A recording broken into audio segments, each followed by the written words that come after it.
ब्रह्म स्वरूप गुरुदेव के चरणों में कोटि कोटि नमन। कल हमारा श्री वेदांत केसरी में चल रहा था कि इस जगत में दो प्रकार की मृत्यु होती है। एक तो शारीरिक मृत्यु होती है और दूसरी संकल्प रूपी मृत्यु। अब शारीरिक मृत्यु तो सब पर आती है, सब पुरुषों पर आ रही है, और जो वो संकल्प रूप मृत्यु है वो किसी किसी विरले को आती है, जो अपनी धारणा से अपनी मन की वृत्ति को रोक देता है। और जो पुरुष संकल्प रूपी मृत्यु को धारण करते हैं उसके शरीर की मृत्यु से ही उसको शरीर की मृत्यु से रंचक मात्र भी दुख प्राप्त नहीं होता। वही महापुरुष ही जीवन मुक्त कहलाते हैं। और इस संसार में सर्व पुरुष अधर्मी हैं। अब ये अधर्मी क्यों है? क्योंकि ये अपने अपने धर्म में रत नहीं है। अब मनुष्य का क्या अपना स्वरूप है? सत्य चित आनंद रूप। वो उसमें उसको अपना न कहकर किसको अपना कह रहा है? इस घर को, मकान को, संपत्ति को, ये मेरा धन है। अब इसलिए उनको अधर्मी कहा गया है। यह अज्ञान ही पुरुष को बंधन में डालता है। सबसे बड़ा बंधन का कारण ही मनुष्य का यही है और कोई दूसरा नहीं है। तभी तो वो अपने दुखों से बाहर ही नहीं निकल पाता, उसकी दुखों की निवृत्ति ही नहीं हो पाती, क्योंकि वो खुद ही नहीं छोड़ना चाह रहा। अगर वो खुद छोड़ेगा तभी वो यहाँ से बाहर निकलेगा। मुक्त पुरुष वही है जो किसी वस्तु के मोह में आसक्त नहीं होता, चाहे वो जड़ वस्तु ही है, चाहे वो उसके अपना परिवार ही क्यों ना हो। यहाँ तक कि वो तो शरीर को भी अपना नहीं समझता। अपने आप को वो सबसे अलग और भिन्न देख रहा होता है। और फिर अपने आप को जब उसने सबसे अलग और भिन्न देखा तो अपने आप को उसने क्या जाना कि मैं ही तो सत्य हूँ, मैं ही तो चित्त हूँ, मैं ही तो आनंद हूँ। और किसी भी अवस्था में चाहे सुख आए चाहे दुख आए, वो उस अवस्थाओं का अनुभव ही नहीं करता, उनको लेता ही नहीं है, उनको दूर से देख रहा होता है। सुख आता है तो उसमें हर्षित नहीं होता, दुख आता है तो उसमें लिपायमान नहीं होता। हानि लाभ मित्र शत्रु मान अपमान अपना पराया अमृत विष स्वर्ण व मिट्टी सब उसके लिए एक जैसे तो सम हो जाते हैं, तुल्य हो जाते हैं। और वो अपनी इच्छा की पूर्णता व अपूर्णता में सदा एक समान रहता है। सामने से कुछ मिल जाता है प्रारब्धवश, उसका वो भोग कर लेता है। अगर नहीं मिल रहा तो वो दुखी नहीं होता। वो अपनी प्रारब्ध को अपने से अलग देख रहा होता है।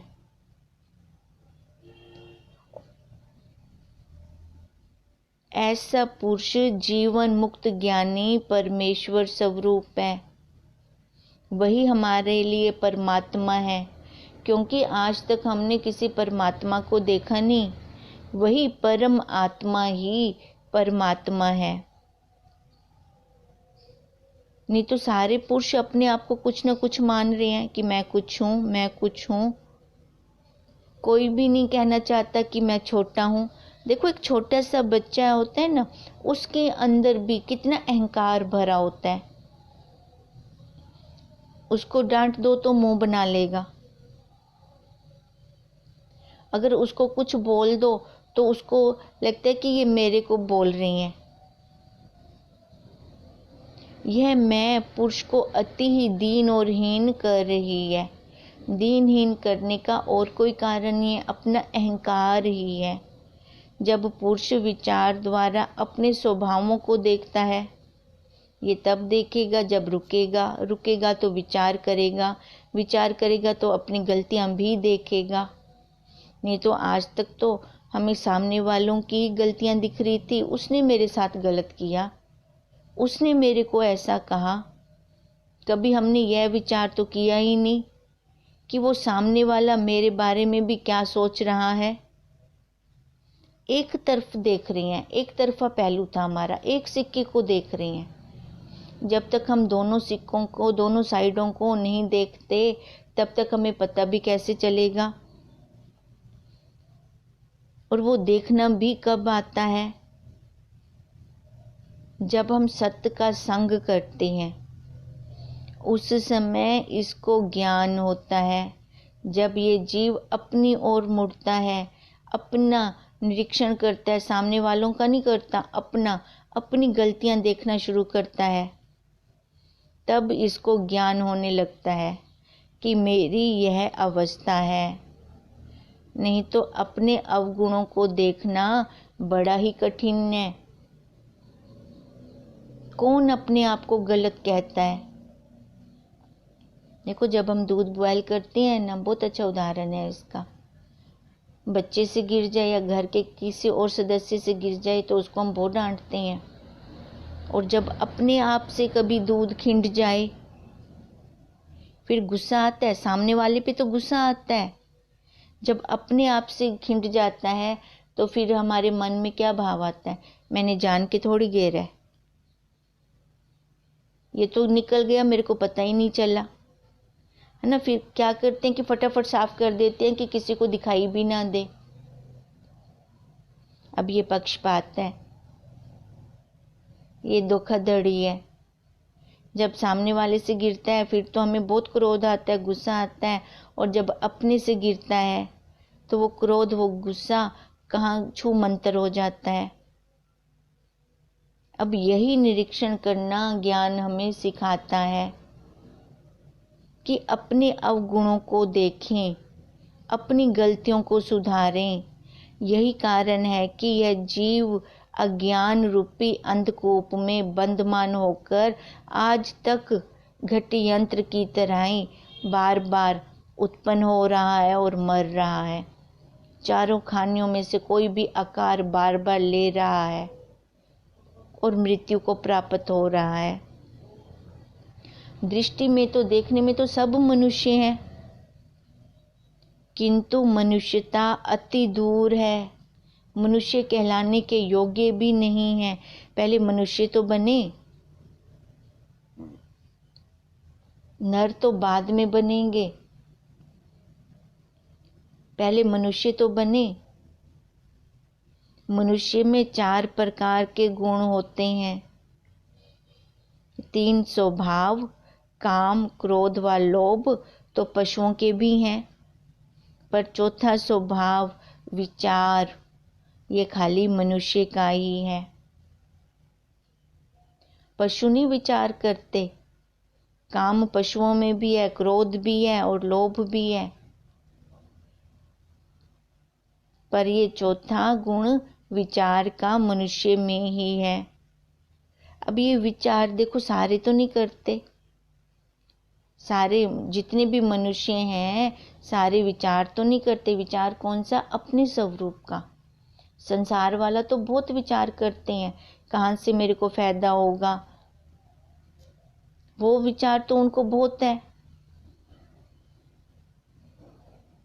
अब अगर ये विचार कोई विरला जाके करता है,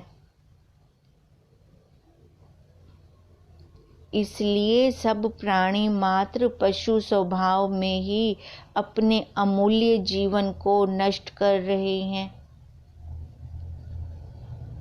इसलिए गुरुदेव कहते हैं कि जब बच्चा पैदा होता है तो ये पशुवत होता है। देखो, शुरू शुरू में ये 4 पैरों पे चलता है, धीरे धीरे वो खड़ा तो हो गया, 4 से 2 पे तो आ गया, पर वो ज्ञान ना आया, वो नर वाला विचार ना आया। वो तो किसी विरले को जाके होता है जो किसी तत्वनिष्ठ गुरुदेव के चरणों में अपने आप को समर्पित करता है।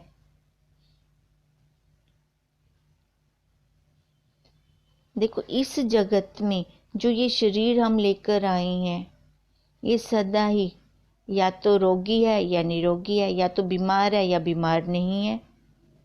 ये दो ही चीज़ें हैं इसके अंदर। और 6 षड विकारी भी हैं ये।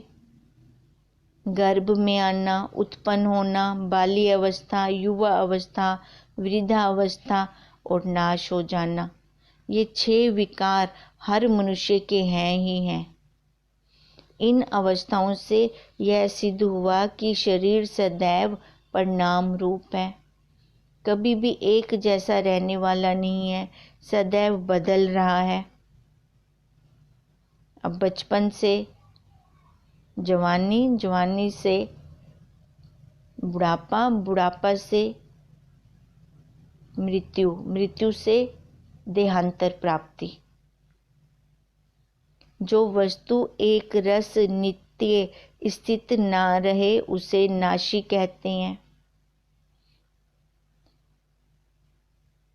अब इसका मतलब जो वस्तु एक रस नहीं रहती, नित्य भी नहीं रहती, वो नाशी है। तो इसका मतलब ये शरीर नाशी है और इस नाशी वस्तु को मैं अपने साथ लेकर घूम रही हूँ। सो इसने भी एक दिन अवश्य नाश को ही प्राप्त होना है। पर आत्मा सर्व प्रकार के विकारों से रहित और एक रस व सत चित आनंद रूप है। वही तो हमें जन्मा रही है, बचपन को भी, जवानी को भी, बुढ़ापे को भी। वो तो ना बदली। देखो वही आत्मा कभी भी नहीं बदलती, वो एक रस है और वही इन विकारों को जन्माती है। शरीर के 6 विकारों को, दुख सुख को, भूख प्यास को, जन्म मरण को, यही तो जन्मा रही है और खुद उनसे अलग है, न्यारी है और सबका साक्षी रूप है। क्योंकि दुख सुख मन के कर्म है, भूख प्यास प्राणों के धर्म है और जन्म मरण देह के धर्म है। आत्मा इन तीनों में से कोई भी नहीं है। ये 6 विकार देह के हैं, किंतु मन, प्राण व शरीर से न्यारा, ज्ञान रूप और साक्षी है। देखो वो सबसे अलग है, वो न्यारा है, वो साक्षी रूप है, सबको जन्माने वाला है। अब इससे क्या सिद्ध हुआ कि जो एक अवस्था में स्थित रहे वही आत्मा नित्य और अविनाशी है। देखो आज तक वो सोई भी नहीं है। अपने इस जीवन काल को ही देख लें, बचपन से आज तक वो क्या सोई है। सबका स्वरूप आत्मा ही है तो हम सारे आत्मा, पर इस देह के कारण, उपाधि के कारण हमने एक दूसरे को आकार वाला मान लिया है। अब जैसे ही उपाधि में आए, आकारों में आए, रंगों में आ गए, तो मेरा तेरा भी शुरू हो गया, राग द्वेष भी। इस रंग से ज़्यादा प्यार है, इस रंग से प्यार नहीं है, ये रंग मेरे को अच्छा नहीं लगता। देखो यहाँ पर राग और द्वेष भी शुरू हो गया और यही सबसे बड़ा अज्ञान का कारण है। नहीं तो हैं तो हम सारे आत्मा। यह जीव अपने को शरीर मानकर इसके दुख में दुखी और सुख में सुखी होने लग गया। नहीं तो कोई दुख नहीं है और ना ही कोई सुख है। अगर हम अपने स्वरूप में आते हैं तो ना ही कोई दुख है और ना ही कोई सुख है। ये बाहर है, बाहर दुख भी है, बाहर सुख भी है। इस लाभ द्वारा ही इस जीव को नित्य सुख रूप मुक्ति प्राप्त होती है। कब? जब वो अपने स्वरूप में आता है। आयु में जो ज्ञान प्राप्त होता है वह मनुष्य के लिए इतना सहायक होता है कि विपत्ति काल में इसको अनस्थिर होने से उपरत कर स्थिर चित्त रखता है। अब आयु में जो ज्ञान प्राप्त होता है इस शरीर में, ये हमारी प्रारब्ध में नहीं है। इसलिए परमात्मा ने मनुष्य को स्वतंत्र बनाया। जैसे हम पशु को छोड़ देते हैं और देखते हैं वापस अपने किले पे आता है कि नहीं आता, अब परमात्मा ने भी ऐसे मनुष्य को खुला छोड़ा मनुष्य के रूप में। फिर वो देख रहे हैं परमात्मा जी कि ये वापस अपने घर आता है कि नहीं आता। अब जो ज्ञान द्वारा, विचार द्वारा वापस आ जाते हैं, वही इस संसार को, माया को तर जाते हैं, पार कर जाते हैं। नहीं तो दूसरे फिर चक्कर में, फिर भोग योनि में फिर से डाले जाते हैं, फिर से उनको ताड़ना दी जाती है। वास्तव में बिना धैर्य व शांति के अन्य कोई उपाय नहीं। शांति से, धैर्य से अपने स्वरूप की तरफ विचार करके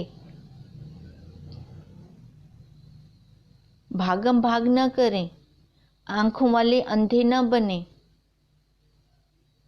अब जैसे एक माई बाहर बैठी कुछ ढूंढ रही थी, अब दूसरा व्यक्ति आया, उसने भी ढूंढना शुरू कर दिया, तीसरा आया, उसने भी ढूंढना शुरू कर दिया।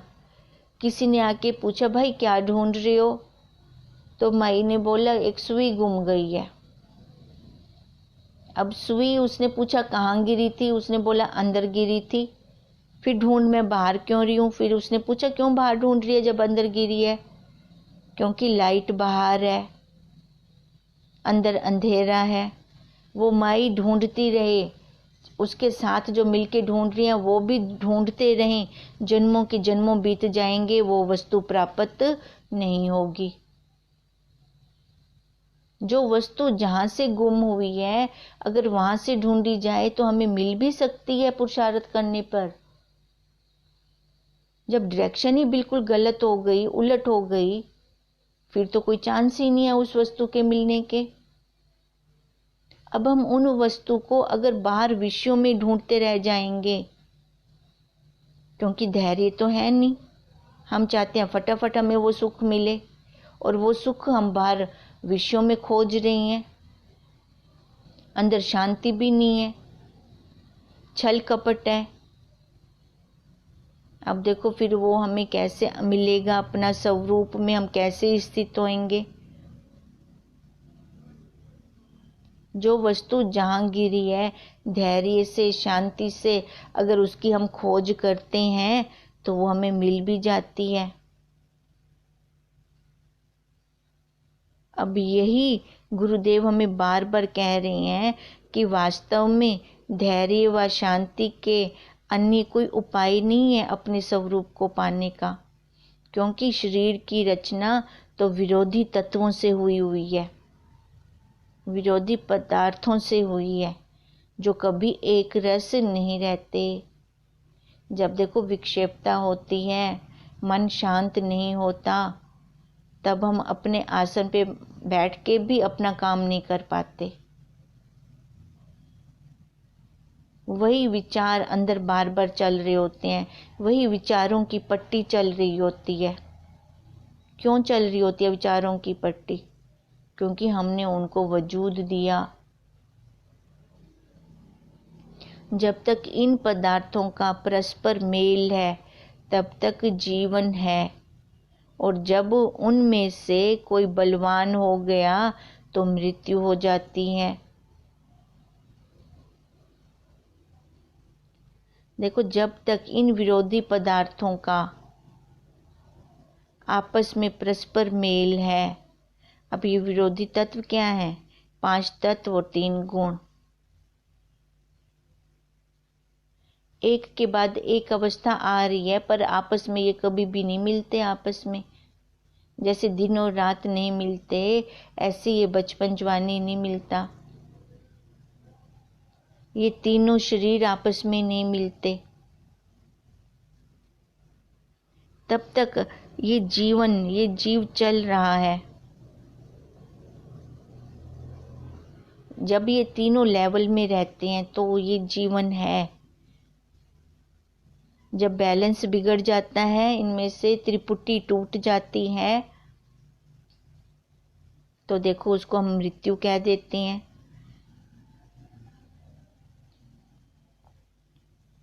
और विचार करके देखें, जो श्वास आ रहे हैं, जो जा रहे हैं, ये मृत्यु को ही सिद्ध कर रहे हैं। ये हम कोई कोशिश करते हैं श्वास आने की, जाने की, या स्वतः हो रहा है। सुषुप्ति अवस्था में भी स्वतः सांस आ रहे हैं, जा रहे हैं। कभी हमने कोई विशेष बल लगाया इन पर? देखो, एक एक श्वास हमारा कम हो रहा है और मृत्यु की तरफ हम जा रहे हैं, क्योंकि बाहर की तरफ जा रही हैं तो काल हमें खा रहा है, वृत्ति हमारी बहिर्मुख हो गई है। यदि यही श्वास उलटकर अंतर आए तो समाप्ति, तो फिर हम काल को खाने वाले बन जाएंगे।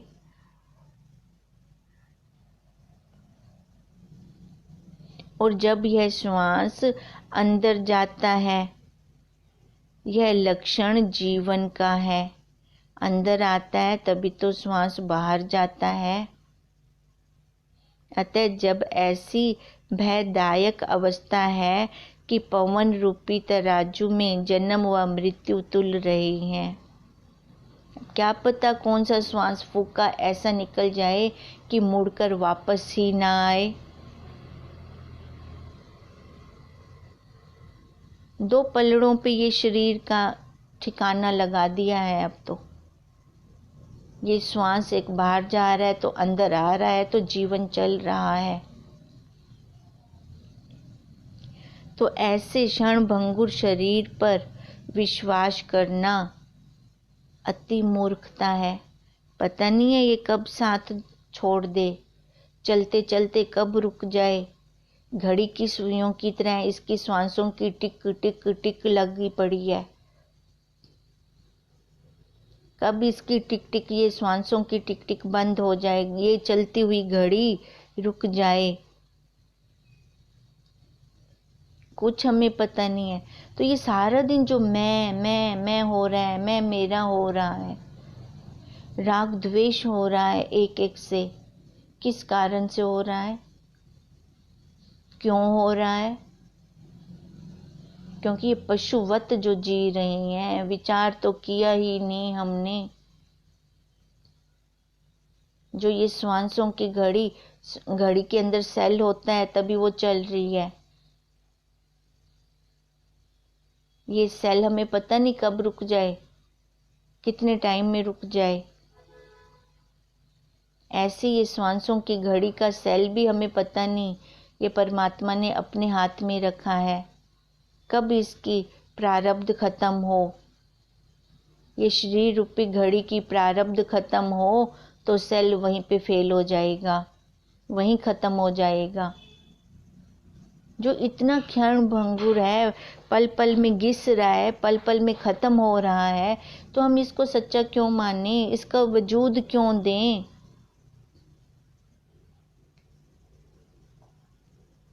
फिर इसका महत्व क्यों इतना ऊपर रखते हैं? देखो कैसे कैसे मन में भाव आते हैं। अगर सब में कहीं हम बैठे हैं, चार को कोई पूछ रहा है, हमें नहीं पूछ रहा, तो मन में क्या भाव आ रहा है? अपने भावों को देखा करें। जिज्ञासु साधक हर टाइम यही निगरानी रखता है। जिज्ञासु होगा, साधक होगा, वो तो कहेगा बहुत अच्छा है, मेरे को अपना टाइम मिल गया। नहीं तो उन्होंने बात ही करनी थी मेरे साथ, तो संसारियों वाली ही तो बात करनी थी। और कोई संसारी होगा तो उसको तो बहुत गुस्सा लगेगा, क्योंकि वो देह भाव पे बैठा है, पूछ नहीं हुई उसकी। सारे मनुष्यों को पूंछ लगी पड़ी है। और यही पूंछ दुख का कारण है। अगर इसी पूंछ को जला दें, अहम भाव वाली पूंछ को जला दें, तो देखो फिर हम इस संसार को भी जीत लेंगे। अब धीरे धीरे ये पहले पुरुषार्थ तो करें, ये अहंकार वाली पूंछ को तो जलाएं, पहले ये देह भाव को तो हटाएं। फिर लगेगा ना कि ये श्वास श्वास मेरे को अपना काम करना है, एक श्वास भी मेरा फालतू में ना जाए। श्वास श्वास हरि नाम जप, वृथा श्वास मत खोए। क्या जानो जो अंत का, यही श्वास मत होए। अब पता नहीं ना, यही श्वास अंत का हो जाए और उसी श्वास में मैं किसी की निंदा कर रही हूँ, तो किन संस्कारों में जाऊंगी, कैसे कर्म मेरे साथ लेके जाऊंगी। ये कर्मों का ताना बाना तो हम खुद बुन रहे हैं और दोष रोपण करते हैं भगवान जी को। फिर कोई दुख आता है तो खुद ही बोलते हैं, भगवान जी सारे दुख तू मेरे को ही देवने आनी, मैं ही ते कुल अभियम। जो हमारे सगे संबंधी हैं, जो परिवार हमें मिला है, अगर सामने से हमारी इच्छा अनुकूल नहीं मिल रहा, फिर देखो ये जीव को कितनी तड़पन होती है, कितना दुख होता है। फिर हम मेणा भी देते हैं तो उस परमात्मा को। अब परमात्मा क्या कहे, जिमें तू बोया भी उमें तू काटोण। करेले का बीज बोया है तो करेला ही तो मिलेगा आगे, कड़वा कड़वा, कड़वी परिस्थितियां ही तो मिलेंगी।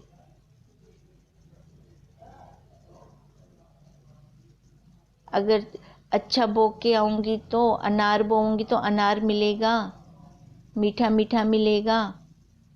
है तो हमारे कर्मों का बुना हुआ। जिस अवस्था में समय व्यतीत हो जाए वही अहोभाग्य है। इसलिए हर टाइम मनुष्य को, जीव को शुक्राना करना चाहिए। वहाँ गुरुदेव, वहाँ गुरुदेव। क्योंकि मृत्यु को इस जगत में कोई भी नहीं चाहता, पर यह भी अटल सत्य है, चाहे वह ज्ञानी है चाहे अज्ञानी है, मृत्यु सब पे आनी ही है। और ज्ञानवानों के निश्चय में तो यह अवस्था परमात्मा के मिलाप का साधन है, क्योंकि वो जीते जी मुक्त हो गए। जो जीवन मुक्त हो गए वो तो अपनी प्रारब्ध को खत्म होने का देख रहे होते हैं, कब मेरी ये प्रारब्ध खत्म हो और मैं विधेय मुक्त होऊं। दोनों अवस्थाओं में ज्ञानी को लाभ है, क्योंकि जीते जी तो वो जीवन मुक्त है और मृत्यु के बाद वो विधेय मुक्त होकर परमात्म स्वरूप को प्राप्त होता है। छोटी लाइन बड़ी लाइन में मिल जाती है। अब छोटी छोटी नदियां जब समुद्र में जाकर मिलती हैं तो उन नदियों का अपना कोई नाम रूप आकार नहीं रहता, तो उन पे क्या लेबल लग जाता है, समुद्र का। वास्तव में यह शरीर भी गुरु की तरह ही है, क्योंकि इससे सर्व समय शिक्षा ही प्राप्त होती रहती है। ये सिखाता है तो औरों से अपेक्षा रखी बैठी है, वो तेरा साथ नहीं देते। तेरा ये शरीर भी तो तेरा साथ नहीं देता, ये भी तो पल पल में विकार निकाल रहा है।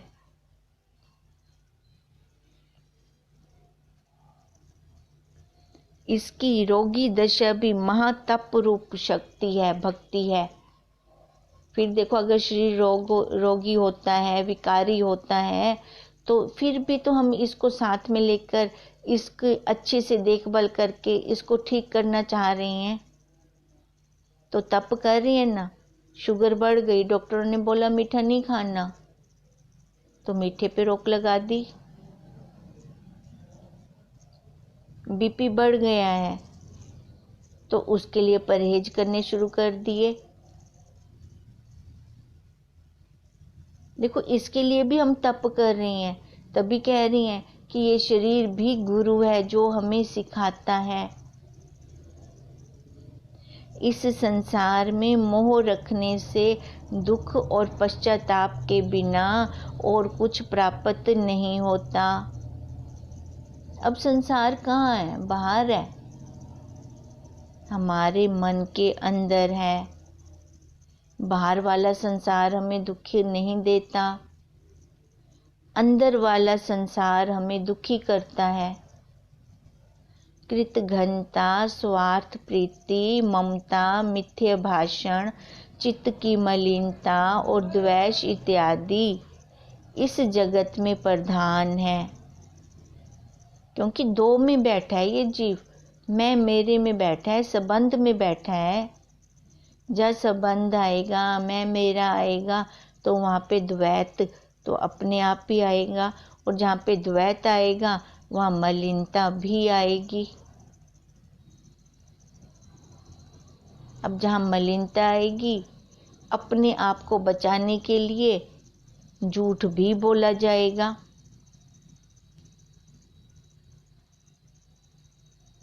जगत पर प्रतिपालता व चित्त की शुद्धि की आशा रखने, जानबूझकर अपने लिए वैरी उत्पन्न करना है। अगर मैं ये इच्छा रखती हूँ कि इधर से मेरे को सुख मिले, जगत से मेरे को सुख मिले, सभी मेरे अनुकूल हो जाएं, तो अपनी शत्रु मैं आप हूँ। मेरे को किसी शत्रु की जरूरत नहीं है, क्योंकि सभी मेरे अनुकूल तो हो ही नहीं सकते।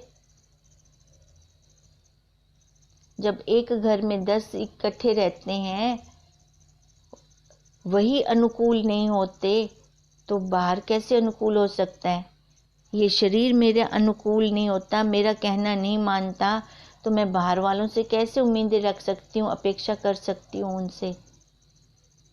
अगर मैं रखती हूँ कि सामने वाला मेरे अनुकूल हो, और अगर वो नहीं होता, तो देखो कितना दुख होता है। फिर दुख किसको होता है? सामने वाले को नहीं होगा, ये जीव खुद दुखी।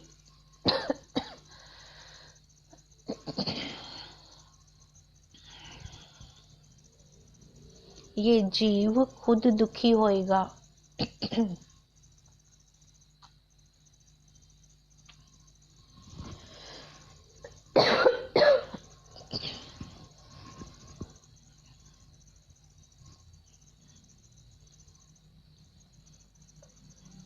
अतः जगत और जगत के पुरुषों से सहायता की आशा रखनी उचित नहीं है।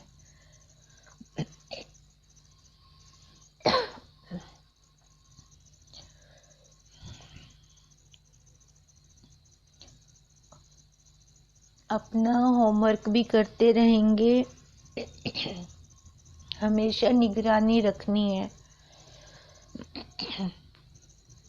ओम तम नमामि हरिं परम, ओम तम नमामि हरिं परम, ओम तम नमामि हरिं परम। ब्रह्म स्वरूप गुरुदेव के चरणों में कोटि कोटि नमन।